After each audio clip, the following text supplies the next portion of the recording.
एक गांव में एक बूढ़ी दादी रहती थी। एक दिन उसे किसी काम से दूसरे गांव जाना था, तो सोचा पड़ोसन से बोल देती हूँ कि एक दिन मेरे घर की रखवाली कर ले।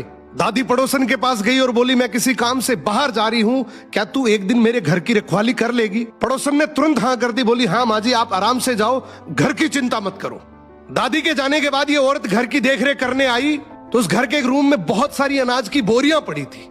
बहुत सारी बोरियां देखकर औरत की नीयत खराब हो गई कि इतनी सारी बोरियां हैं और बूढ़ी को क्या ही पता लगेगा, एक बोरी मैं ले जाती हूं।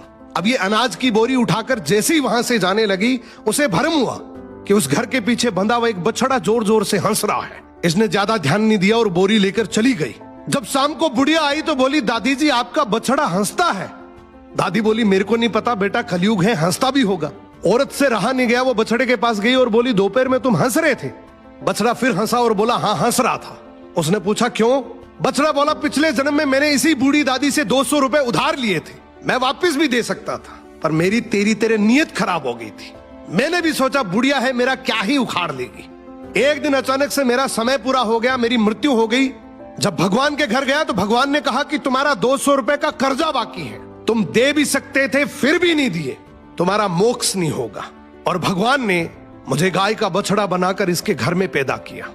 अब सोचो मैं कब बड़ा होऊंगा, कब इसके काम आऊंगा, कब इसके 200 रुपए चुकेंगे और मुझे मोक्ष मिलेगी। तूने तो पगली इसको कमजोर समझ के इसकी पीठ पीछे से विश्वासघात किया है। अब तू खुद ही सोच ले तुझे क्या बन के पैसे चुकाने पड़ेंगे।